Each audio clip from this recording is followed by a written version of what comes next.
Hello everyone, कैसे हैं आप सभी? स्वागत है आपका एक और नई वीडियो में। तो चलिए ज़्यादा टाइम वेस्ट ना करते हुए आज की वीडियो शुरू करते हैं।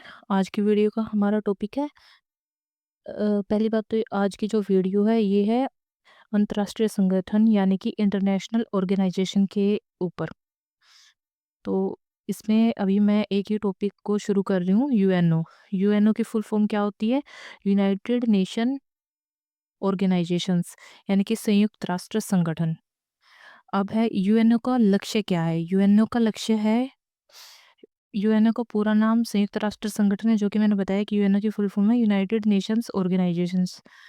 और इसका प्रमुख लक्ष्य कह लो या उद्देश्य कह लो, वो है दो या दो से अधिक राष्ट्रों के बीच मैत्रीपूर्ण संबंध स्थापित करना है तथा समुदाय जीवन स्तर और मानव अधिकारों में योगदान देना है। यानी कि मानव के मौलिक अधिकारों और जीवन स्तर को सुधारने का कार्य यूएनओ का होता है। यूएनओ एक अंतर्राष्ट्रीय संगठन है, एक इंटरनेशनल लेवल का ऑर्गेनाइजेशन है। संक्षिप्त रूप से छोटे में हम इससे कई समाचार पत्र संरा भी लिखते हैं, जिसमें उल्लेखित है कि इसको ना डिफाइन कर रखा है कि अंतर्राष्ट्रीय कानून को सुविधाजनक बनाने के लिए सहयोग, अंतर्राष्ट्रीय सुरक्षा की इंटरनेशनल जो सिक्योरिटी है और आर्थिक विकास, सामाजिक प्रगति की सोशल डेवलपमेंट, मानव अधिकार और विश्व शांति के लिए कार्य करती है। अब है संयुक्त राष्ट्र जो है यूएनओ की स्थापना कब हुई?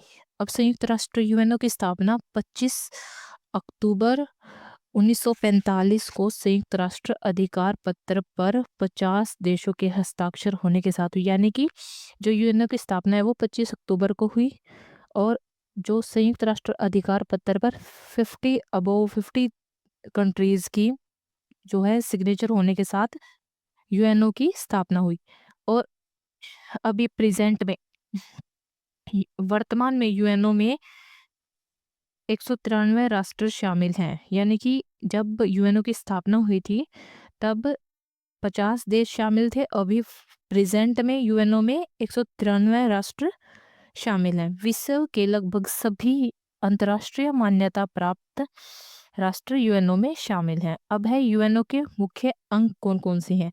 यूएनओ के मुख्य अंग हैं, 6 प्रमुख अंग हैं, जिसमें से फर्स्ट है सुरक्षा परिषद, सेकंड महासभा, थर्ड है अंतर्राष्ट्रीय न्यायालय, फोर्थ है सचिवालय, फिफ्थ है सामाजिक और आर्थिक परिषद, सिक्स्थ है न्यासिता परिषद यानी कि न्यास परिषद। और 1994 में इसको समाप्त कर दिया गया था। ठीक है, अब हम जो यूएनओ के ये प्रमुख अंग हैं, ये जो 6 प्रमुख अंग हैं, इनके बारे में हम थोड़ा सा डीपली जाएंगे। ठीक है, मतलब इनके बारे में थोड़ा सा और डीपली हम पढ़ेंगे।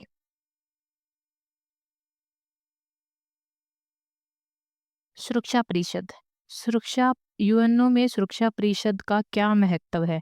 यूएनओ जो है सुरक्षा परिषद 6 प्रमुख अंगों में से एक अंग है, ये मैंने आपको पहले ही बता दिया था, जिसका उत्तरदायित्व है, जिसका कार्य है अंतर्राष्ट्रीय शांति और सुरक्षा बनाए रखना, कि इंटरनेशनल लेवल पर शांति और सुरक्षा को बनाए रखना यूएनओ में सुरक्षा परिषद का ही कार्य है।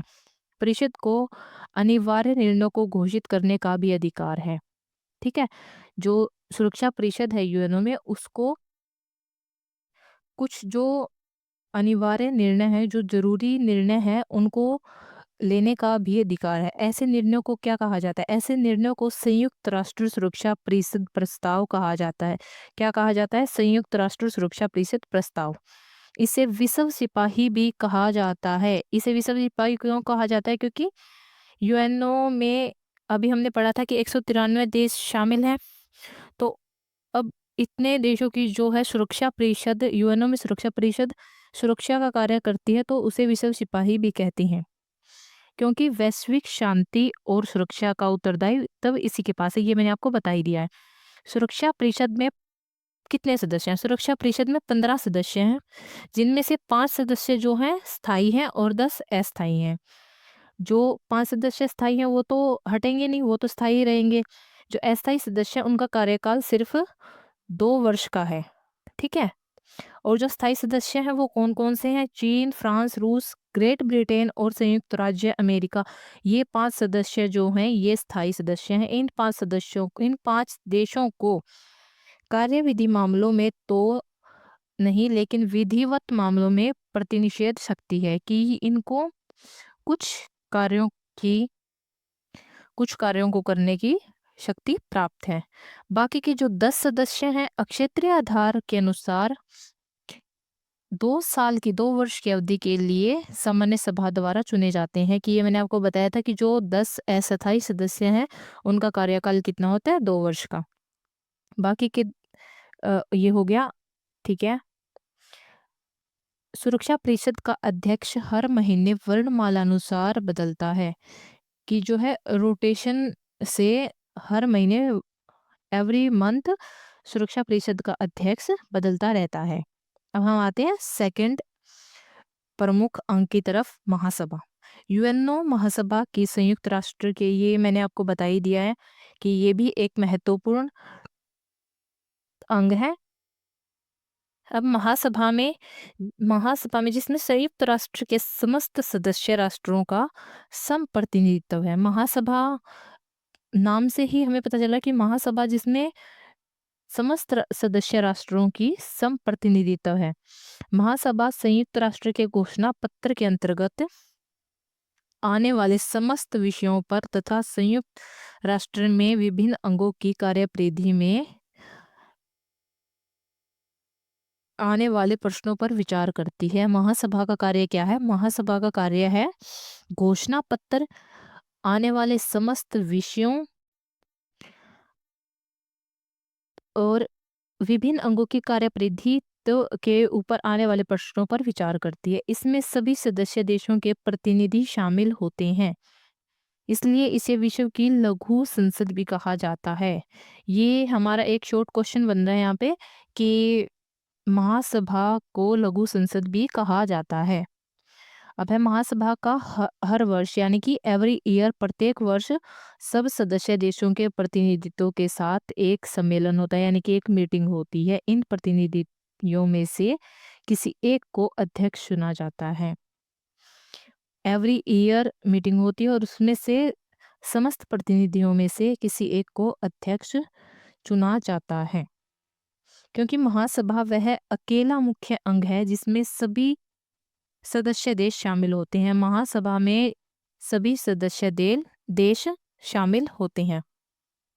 अब आते हैं हम थर्ड की तरफ, अंतर्राष्ट्रीय न्यायालय। नाम से स्पष्ट हो रहा है कि अंतर्राष्ट्रीय न्यायालय क्या होता है? यूएनओ का एक प्रमुख न्यायिक अंग है। न्यायालय यानी कि न्याय प्रदान करने वाला, और इसकी स्थापना संयुक्त राष्ट्र संघ के घोषणा पत्र के अंतर्गत हुई है। अंतर्राष्ट्रीय न्यायालय की स्थापना संयुक्त राष्ट्र संघ के घोषणा पत्र के अंतर्गत हुई है। इसका उद्घाटन अधिवेशन कब हुआ? इसका उद्घाटन अधिवेशन 18 अप्रैल 1946 ईस्वी को हुआ था। देखिए जो मैंने बोल्ड वर्ड्स लिख रखे हैं उन पर आप गौर कीजिएगा, वो हमारे शॉर्ट क्वेश्चंस भी बन रहे हैं। इस न्यायालय ने अंतर्राष्ट्रीय न्याय का स्थायी न्यायालय का स्थान ले लिया है, यानी कि एक स्थायी न्यायालय का स्थान ले लिया है। न्यायालय कहाँ पर स्थित है? अंतर्राष्ट्रीय न्यायालय, जो यूएनओ का अंतर्राष्ट्रीय न्यायालय है वो कहाँ पर स्थित है? अंतर्राष्ट्रीय न्यायालय हेग में स्थित है। ठीक है।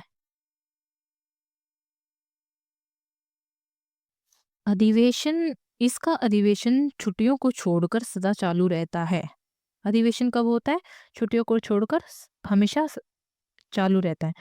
1980 तक अंतर्राष्ट्रीय समाज इस न्यायालय का अधिक प्रयोग नहीं करता था, यानी कि 1980 तक जो अंतर्राष्ट्रीय सोसाइटी है, इंटरनेशनल सोसाइटी है, वो इस न्यायालय का अधिक प्रयोग नहीं करते थे। अंतर्राष्ट्रीय न्यायालय में भारतीय प्रथम न्यायाधीश कौन थे? सौरभ मणि पांडे थे। ये भी हमारे यहाँ पे शॉर्ट क्वेश्चन बन रहा है।